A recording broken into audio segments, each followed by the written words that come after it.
Hello everyone, welcome back to my channel CS Pathshala. Myself CS Chaudhary.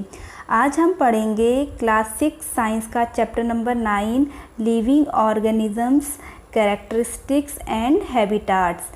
चलिए शुरू करते हैं। उससे पहले अगर आपने मेरा चैनल अभी तक सब्सक्राइब नहीं किया है तो प्लीज़ सब्सक्राइब करें।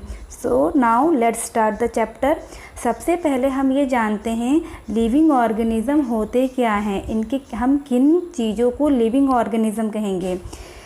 सिंपल सा जो हमने प्रीवियस क्लासेस में भी पढ़ा है, ऐसे ऑर्गेनिज़म, ऐसे जीव जो मूवमेंट करते हैं, जो ब्रेथ करते हैं, जो खाना खाते हैं, जो ग्रोथ करते हैं, जो रिप्रोडक्शन करते हैं, और भी बहुत सारे कैरेक्टर होते हैं जिन्हें हम लिविंग ऑर्गेनिज़म कहते हैं। आइए इस चैप्टर में हम पढ़ेंगे कि लिविंग ऑर्गेनिज़म के क्या क्या कैरेक्टरिस्टिक्स होते हैं और क्या उनका हैबिटाट होता है। तो सबसे पहले जानते हैं हैबिटाट क्या होता है किसी भी लिविंग ऑर्गेनिज़म का।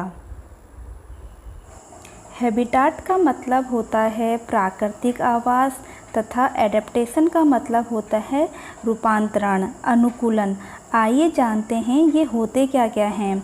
हैबिटाट होता है the place where organism live is called habitat. Means वह स्थान जहाँ पर कोई ऑर्गेनिज़म रहता है वह उसका हैबिटाट कहलाता है, होम कहलाता है।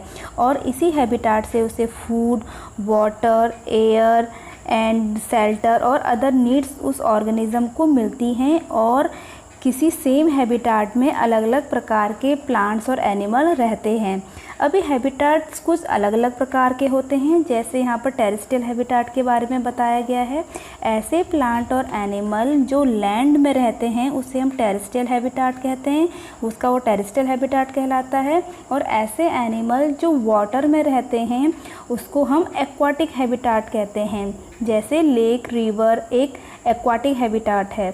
अब इन हैबिटाट के दो कंपोनेंट होते हैं, biotic component and abiotic components. अब बायोटिक कंपोनेंट्स क्या होते हैं, किसी भी हैबिटाट में जो लिविंग थिंग्स होते हैं, मींस एनिमल्स प्लस प्लांट, वे उसके बायोटिक कंपोनेंट कहलाते हैं।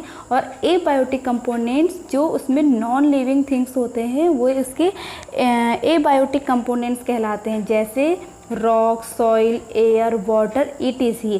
अब जैसे देखिए यहाँ पर एक क्वेश्चन भी दिया गया है, are sunlight and heat biotic और अबायोटिक कंपोनेंट। तो सनलाइट और हीट क्या है, लिविंग थिंग्स है? नहीं, नॉन लिविंग थिंग्स हैं। तो ये कैसा कंपोनेंट हुआ, ये एबायोटिक कंपोनेंट हुआ। क्लियर। एडेप्टेशन, एडेप्टेशन का मतलब अनुकूलन होता है, जो अभी मैंने थोड़ी देर पहले बताया। अब देखिए एडेप्टेशन होता क्या है। ऐसे स्पेशल फीचर और हैबिट्स जो किसी प्लांट और एनिमल को किसी पर्टिकुलर हैबिटाट में रहने के योग्य बनाते हैं उसे हम एडेप्टेशन कहते हैं, अनुकूलन कहते हैं। क्लियर। ये अब कुछ हैबिटाट्स को देख लेते हैं और ये समझने की कोशिश करते हैं कि क्या उसके अबायोटिक फैक्टर्स होते हैं तथा इन हैबिटाट्स के एनिमल एंड प्लांट्स का क्या एडेप्टेशन होता है। तो सबसे पहले हैं इसमें सम टेरेस्ट्रियल हैबिटाट्स। टेरेस्ट्रियल का मतलब मैंने बताया था, ऐसे एनिमल और प्लांट जो लैंड में रहते हैं उनका हैबिटाट कैसा होता है, टेरेस्ट्रियल हैबिटाट होता है। जिसमें आपको पढ़ना है डेजर्ट। एज़ यू नो, आपको खुद पता है कि जो डेजर्ट होता है वहाँ का क्लाइमेट काफ़ी हॉट होता है। तो वहाँ पर हम जानेंगे कि वहाँ पर रहने वाले एनिमल्स एंड प्लांट का हैबिटाट कैसा होता है, उनके फीचर्स कैसे होते हैं, ताकि वो उस जगह पर अपने आप को सरवाइव कर सकें। तो हम इसका एग्जांपल ले लेते हैं, जैसे स्नेक एंड रैट्स, यानी कि जो आपके सांप हैं और जो चूहे हैं वो डेजर्ट वाली जगह पर बिल बना के रहते हैं, बोरो बना के रहते हैं। क्यों? क्योंकि वहाँ का क्लाइमेट बहुत हॉट होता है और सैंड के नीचे का टेम्परेचर थोड़ा कूल होता है, जिस वजह से वो बोरो में रहते हैं। एंड सेकंड एग्जांपल अगर हम देखें तो कैमल जो होते हैं वो वाटर को स्टोर करके रखते हैं, उसमें ये फीचर होता है जिसको हम भी कहते हैं। और उनके जो पैर होते हैं वो गद्दीदार होते हैं, जिससे वे आसानी में सैंड में चल सकें। तो ये इनके फीचर होते हैं ताकि वो डेज़र्ट जैसे क्लाइमेट में, डेज़र्ट जैसे हैबिटाट में अपने आप को सरवाइव कर सकें। अगर बात करें वहाँ के प्लांट्स की, तो वहाँ के प्लांट्स जो एक्चुअली होते हैं वो हाइट में काफ़ी छोटे होते हैं और उनमें लीफ या तो नहीं होती है या होगी भी तो बहुत छोटी होती है। और उन प्लांट्स की बॉडी में स्पाइक्स होते हैं, स्पाइक्स मतलब कांटे होते हैं, ताकि वो ट्रांसपिरेशन के थ्रू जो लॉस ऑफ वाटर होता है उसको रिड्यूस कर सके, कम कर सके। ट्रांसपिरेशन आपको मैंने प्रीवियस चैप्टर में बताया था, the loss of water in plants is called transpiration, जिसमें जो प्लांट्स की जो बॉडी होती है या लीव्स होती है उसमें जो वाटर प्रेजेंट होता है वो वेपर में चेंज होके एयर में आ जाता है। इस प्रोसेस को हम ट्रांसपिरेशन कहते हैं। तो स्पाइक्स के थ्रू उसमें ट्रांसपिरेशन कम होता है। तो ये इसका एडेप्टेशन होता है प्लांट्स का, ताकि वहाँ पर वो अपने आप को सरवाइव कर सके। लेकिन वहाँ की जो जड़ें होती हैं उन प्लांट्स की वो काफ़ी गहरी होती हैं, और गहरी इसलिए होती हैं वो सर्च ऑफ वाटर, वो पानी को सर्च करते हैं। और पानी आपको पता ही है डेजर्ट में बहुत कम होता है, जिसकी वजह से उनकी रूट्स जो होती हैं वो काफ़ी लंबी होती हैं। और इनमें जो फोटोसिंथेसिस की प्रोसेस होती है, फोटोसिंथेसिस की प्रोसेस क्या होती है, जिसमें वे अपना प्लांट्स जो हैं, ग्रीन प्लांट्स अपना खाना खुद बनाते हैं। तो जैसे कि मैंने अभी बोला कि वहाँ लीव्स नहीं होती है, और मोस्टली जो फोटोसिंथेसिस की प्रोसेस होती है वो लीव्स में होती है। बट जो डेजर्ट में जो प्लांट्स होते हैं वो फोटोसिंथेसिस की प्रोसेस उनमें स्टेम में होती है, और स्टेम में एक वैक्स की मोटी लेयर भी होती है, जिसकी वजह से वो पानी को रिटेन कर पाते हैं। नेक्स्ट हैबिटाट है माउंटेन रीजन, पर्वतीय क्षेत्र। माउंटेन रीजन का जो क्लाइमेट होता है वो काफ़ी ठंडा और हवादार होता है, और वहाँ पर स्नोफॉल भी होते रहता है। तो वहाँ पर जो प्लांट्स हैं और एनिमल हैं वहाँ पर भी एक स्पेशल टाइप का फीचर्स होता है, एडेप्टेशन होता है, जिसकी वजह से वो अपने आप को उस जगह पर सरवाइव कर सकते हैं। जैसे प्लांट का जो शेप होता है वहाँ कोन की शेप में होता है, जैसे सपोज ये स्टेम है, और ब्रांचेस जो होती हैं वो स्लोप में होती हैं, इस टाइप से। अब देखिए इसका फ़ायदा क्या है। इसका फ़ायदा ये है, जब भी बारिश होती है या फिर स्नोफॉल होता है वो इन पेड़ों पर जमा नहीं हो पाता, स्लोप की हेल्प से स्लाइड होके सीधे कहाँ गिर जाएगा, नीचे गिर जाएगा। तो जिसकी वजह से प्लांट क्या रहते हैं, सेव रहते हैं। तो ये था इनका एडेप्टेशन। और उसी तरह से एनिमल में क्या होता है, क्योंकि वहाँ पर बहुत ठंड होती है, जिसकी वजह से जो एनिमल्स होते हैं उनमें काफ़ी ज़्यादा फैट्स होती है, थिक स्किन होती है, ताकि जो ठंड है उनकी बॉडी के अंदर ना जा पाए। और जो उनके फर होते हैं, बाल होते हैं, वो भी काफ़ी लंबे होते हैं और घने होते हैं, जिसकी वजह से वो अपने आप को वहाँ उस जगह पर सरवाइव कर सकते हैं। ये आपका स्नो लेपर्ड था ऊपर वाला, और नीचे ये आपका क्या है, याक है। और सेम चीज़ इसमें भी होगी, फैट बहुत ज़्यादा होती है बॉडी में और थिक फर होते हैं, जिसकी वजह से वो ठंड से बचे रहते हैं। और यहाँ पर जो ड्रॉ में दिखाया गया है ये है गोट है, और इनके जो हूप्स होते हैं काफ़ी स्ट्रॉन्ग होते हैं, जिससे वो स्लोप वाली माउंटेन पर काफ़ी तेज़ी से दौड़ सकते हैं। तो ये था माउंटेन रीजन का हैबिटाट में उन जानवरों का एडेप्टेशन। फिर नेक्स्ट है ग्रासलैंड। ग्रासलैंड मतलब जहाँ पर घास होती है। तो घास वाली जगह पर नॉर्मली कार्निवोर्स, हर्बीवोर्स दोनों टाइप्स के एनिमल्स होते हैं। जैसे कि एग्जांपल में लायन एंड डियर को दिखाया गया है, और आपको पता है कि लायन किसे खाता है, मोस्टली डियर को खाता है। तो इसका देखो क्या एडेप्टेशन है, इसमें लायन का जो कलर होता है वो उसके घास के कलर के जैसा होता है, जिससे ये डियर लायन को जल्दी से नहीं देख पाता, और इसे आसानी से, और ताकि लायन डियर को आसानी से पकड़ ले। और दूसरा जो इसकी आँखें होती हैं वो सीधे फ्रंट में होती हैं, ताकि वो अपने जो शिकार है उसको अच्छे से देख सके।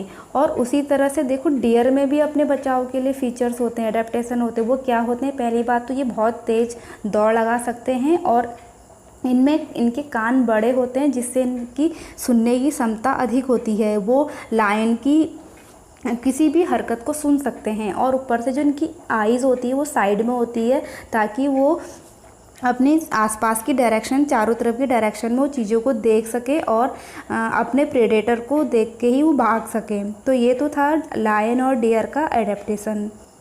अब हमें पढ़ना है सम एक्वाटिक हैबिटाट्स, मीन्स ऐसे ऑर्गेनिज़म जो जल में रहते हैं। तो सबसे पहले ओशियन है। चलिए हम इसमें एग्जाम्पल ले लेते हैं मछली का, फ़िश का, जो आपकी बुक में भी दिया है। फ़िश की जो बॉडी होती है वो स्ट्रीमलाइंड होती है, जो मैंने प्रीवियस चैप्टर में भी आपको बताया था।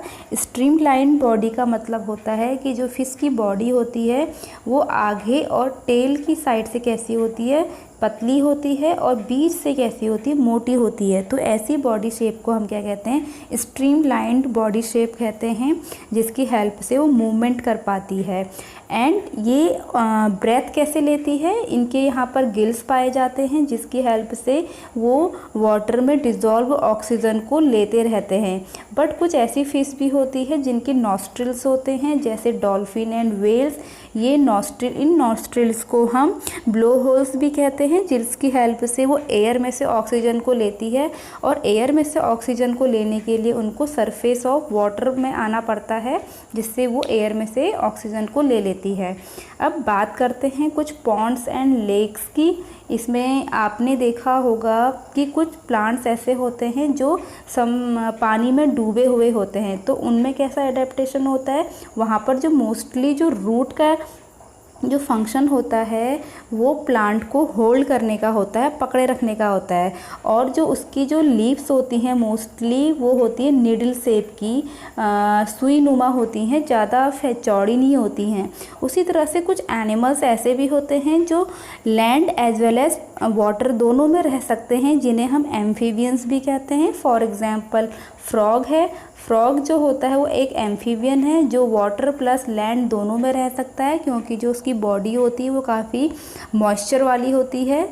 इसलिए जब वो लैंड में होता है तो वो ब्रेथ लेता है अपने नोज से, और जब वो वाटर में होता है तब वो ब्रेथ करता है अपने बॉडी से।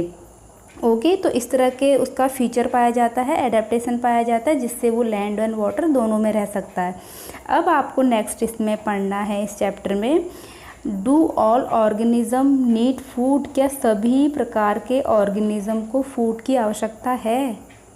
सभी ऑर्गेनिज्म को जीवित रहने के लिए एनर्जी की आवश्यकता होती है, और ये एनर्जी इन्हें कहाँ से मिलती है, फूड से मिलती है। इसलिए plant as well as animals को जीवित रहने के लिए फूड की आवश्यकता होती है। प्लांट्स हालांकि अपना खाना खुद बना लेते हैं through the process of photosynthesis, जबकि जो एनिमल्स होते हैं वो अपना खाना प्लांट्स से लेते हैं, या फिर प्लांट प्रोडक्ट से लेते हैं, या अदर एनिमल्स से लेते हैं। फिर नंबर सेकंड है, do all organism show growth, क्या सभी जो ऑर्गेनिज्म होते हैं उनमें ग्रोथ होती है? तो कोई भी जब बेबी पैदा होता है तो बहुत छोटा होता है और फिर थोड़ा बड़ा होता है, देन उससे बड़ा बाद में वो एडल्ट बन जाता है, तो इसमें हमारी ग्रोथ दिखाई देती है। और सेम जैसे आपका यहाँ पे चिकन है, चिकन की ग्रोथ दिखाई, पहले वो एग होता है, एग में से आपका चिकन बाहर आता है, वो थोड़ा बड़ा होता है और लास्ट में मैच्योर हो जाता है, तो ग्रोथ होती है। और उसी तरह से हमने प्लांट्स में भी देखा है, पहले वो सीड होता है, फिर उसमें से छोटा बेबी प्लांट बाहर आता है, और एक दिन वो बड़ा प्लांट बन जाता है। इसलिए सभी ऑर्गेनिज्म में ग्रोथ होती है। और क्या सभी ऑर्गेनिज्म रिस्पायर करते हैं, सांस लेते हैं?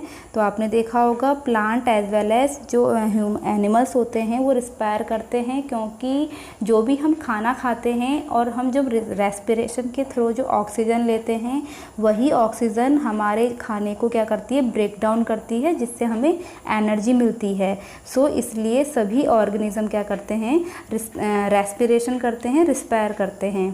फिर नेक्स्ट है, do all organism respond to stimuli, क्या सभी ऑर्गेनिज्म स्टिमुली को रिस्पॉन्स करते हैं? स्टिमुली का मतलब होता है कोई भी एक्सटर्नल इन्वायरमेंट में कोई ऐसी चीज़ जिसके प्रति हम रिस्पॉन्स करते हैं। जैसे सपोज कोई हमें आवाज़ लगाता है तो हम उसी डायरेक्शन में मुड़ जाते हैं, तो आवाज़ क्या हो गई, स्टिमुली, और हमारा मुड़ना क्या हो गया, रिस्पॉन्स।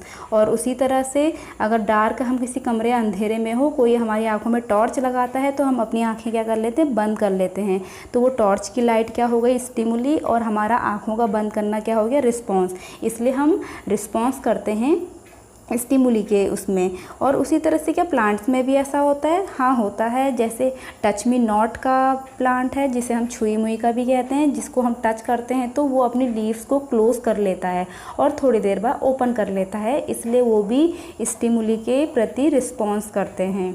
अब नेक्स्ट है living organism and excretion. Living organism को फूड की आवश्यकता होती है जिससे उन्हें एनर्जी मिलती है। जब एनर्जी मिल जाती है तो ये फूड वेस्ट हो जाता है जो हमारी बॉडी से या फिर ऑर्गेनिज्म की बॉडी से बाहर निकल जाता है। So the process of getting rid of wastage by organism is known as excretion. और ये एक्सक्रेशन सभी में पाया जाता है, भले वो प्लांट्स हो या फिर एनिमल्स हो। नेक्स्ट टॉपिक है do all organism reproduce their own kind. क्या सभी ऑर्गेनिज्म अपने जैसे ऑफस्प्रिंग पैदा करते हैं? तो हाँ करते हैं। कुछ इसमें बेबी बर्थ गिविंग होते हैं, कुछ उसमें एग लेइंग होते हैं। और जो प्लांट्स होते हैं वो भी अपने यंग वंस को पैदा करते हैं। जैसे सीड है, सीड में से बेबी प्लांट बाहर आता है और वो एक बड़ा पौधा बन जाता है, देन उसमें अगेन सीड आता है। तो इस प्रोसेस को हम रिप्रोडक्शन कहते हैं, जिससे वो अपनी ऑफस्प्रिंग को क्या करते हैं? पैदा करते हैं। फिर नेक्स्ट है डू ऑल ऑर्गेनिज्म मूव। क्या सभी ऑर्गेनिज्म मूव करते हैं? ये तो हम सभी जानते हैं कि हम मूवमेंट करते हैं, एक प्लेस से दूसरे प्लेस में जाते हैं, जब हम बैठे हों तब भी मूवमेंट करते हैं। लेकिन क्या प्लांट्स में भी ऐसा होता है कि वो वन प्लेस से अनदर प्लेस में जाते हैं? नहीं, वो एक प्लेस में अनदर प्लेस में तो एक प्लेस से अनदर प्लेस में तो नहीं जा सकते, परंतु उनकी बॉडी में मूवमेंट होता है। जैसे कि लीव्स में मेनली खाना बनता है और वो खाना होल बॉडी पार्ट्स में मूव करता है। या फिर जो भी रूट्स वाटर और मिनरल को क्या करती है? एब्जॉर्ब करती है, जो पूरी होल बॉडी पार्ट्स में क्या करती है? मूव करती है। इसलिए प्लांट्स में भी एक प्रकार का मूवमेंट पाया जाता है। लास्ट टॉपिक है इसमें what then is life. Life क्या है? यहाँ तक कि जो सीड होते हैं वो भी रिस्पायर करते हैं। इसका पता हमें कैसे चलेगा? अगर हम वीट के सैक में यानी कि गेहूं के बोरे के अंदर हाथ डालेंगे तो हमें वहाँ पर गर्मी फील होती है, जिससे हमें ये पता चलता है कि सीड भी रिस्पायर करते हैं। और भी हमारे आसपास बहुत सारी वैरायटी ऑफ लिविंग बीइंग्स हैं, लिविंग ऑर्गेनिज्म हैं, जो हमारी लाइफ को सुंदर बनाते हैं, जिससे हमें ये पता चलता है कि लाइफ इज़ सो ब्यूटीफुल। तो ये तो था इस चैप्टर की ब्रीफ समरी। ये चैप्टर बहुत लेंथी था, फिर भी मेरी कोशिश थी कि मैं इसे ब्रीफली में समझा दूँ। सो आई होप आपको ये मेरा वीडियो पसंद आया हो। अगर आपको मेरा ये वीडियो समझ में आया हो, पसंद आया हो, प्लीज़ लाइक कीजिए, कमेंट्स कीजिए, शेयर कीजिए और सब्सक्राइब तो ज़रूर ही कीजिए।